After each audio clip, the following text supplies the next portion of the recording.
Tonight you will fall asleep in a locked house, behind a locked door, in a locked room. Nothing is hunting you.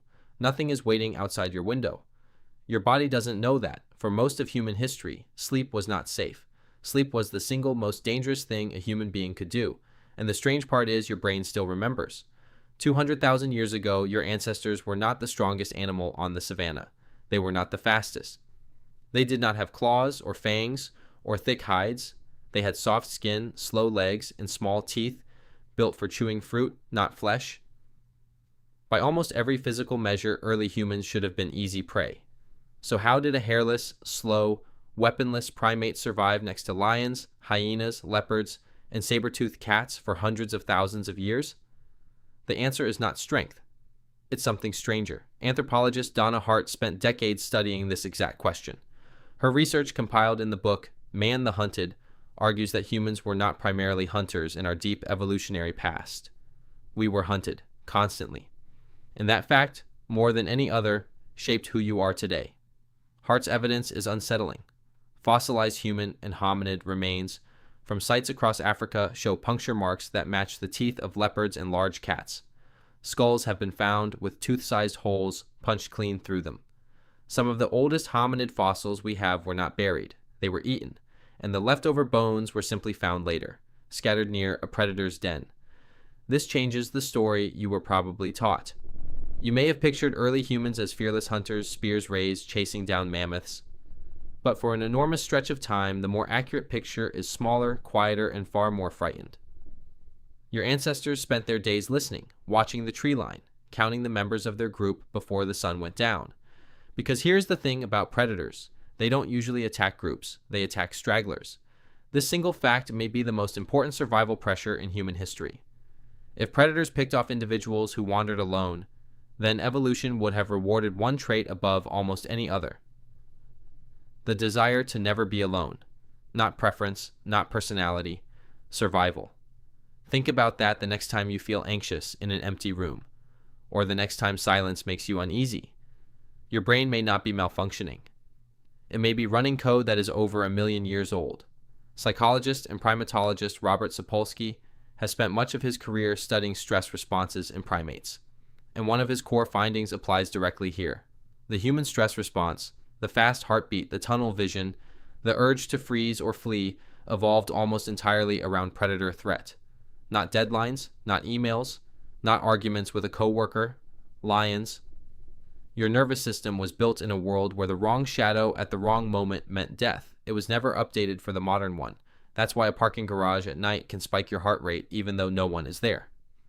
That's why a sudden noise behind you can make your whole body react before your conscious mind even understands what happened. You are running ancient software on modern hardware. So what did early humans actually do to survive this constant threat? First, they slept differently than you do. Many anthropologists believe early human sleep was lighter, more fragmented, and almost always shared. Sleeping alone was an enormous risk. Sleeping in a tight group with at least one person semi-alert dramatically increased the odds that someone would notice a predator before it got close. Some researchers studying modern hunter-gatherer groups, including the Hadza of Tanzania, have observed exactly this pattern. Multiple people stirring throughout the night. Quiet check-ins, a kind of built-in night watch, without anyone officially assigning the role. Second fire became one of the most important survival tools ever discovered, not because it cooked food, although that mattered too, but because it created a perimeter. Large cats in particular show a strong aversion to fire. A burning log at the edge of a sleeping group was not ambiance. It was a wall. Anthropologists studying the control of fire estimate that consistent fire use among hominids stretches back at least 1 million years. And some evidence suggests it may go back even further. Fire didn't just keep humans warm. It is one of the reasons humans survived the night at all. Third, and this is the part that connects most directly to you, humans developed an obsession with social bonding that goes far beyond anything seen in most other primates.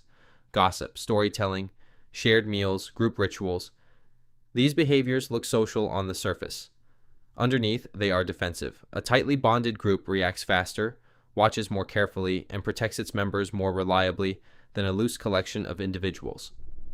Anthropologist Robin Dunbar has argued that human language itself may have evolved largely as a survival tool for managing these social bonds, not just for sharing practical information.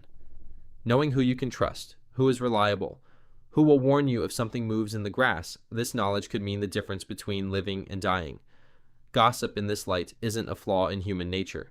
It's an ancient survival mechanism still running in your group chats today. Now here's the twist. As humans got better at avoiding predators, something shifted. Around the time early humans began hunting in coordinated groups, using fire, throwing weapons, and forming larger settlements, the balance of power slowly reversed. Humans stopped being only prey. They started becoming the most dangerous predator on the planet. But evolution moves slowly, far slower than circumstances. Your body changed roles long before your nervous system caught up. You are, biologically speaking, still wired like prey, even though for thousands of years now you have effectively been the apex predator of this entire planet. This mismatch explains more about modern life than you might expect. It explains why isolation feels so deeply uncomfortable, even for people who claim to enjoy being alone. It explains why walking through a dark, unfamiliar space activates something primal in your chest. It explains why humans, even now, instinctively form tight groups during periods of fear or crisis, neighborhoods banding together after a disaster, strangers helping strangers during emergencies.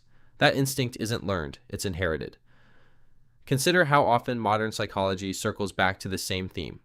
Loneliness has been linked by researchers to measurable increases in stress hormones and inflammation, almost as if the body is registering isolation as actual physical danger, not just an emotional state.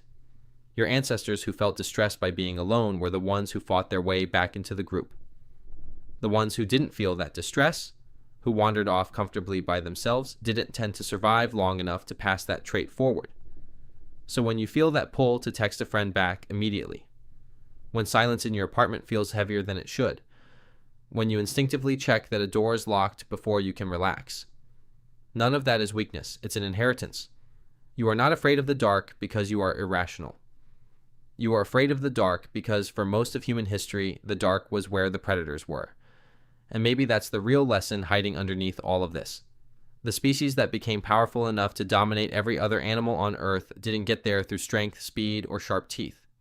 It got there by being terrified together, by refusing to be alone, by watching out for each other in the dark long enough, generation after generation, for that fear to become the very thing that made humanity unstoppable.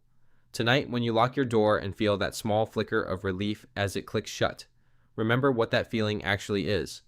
It isn't paranoia, it's 200,000 years of survival quietly thanking you for staying safe.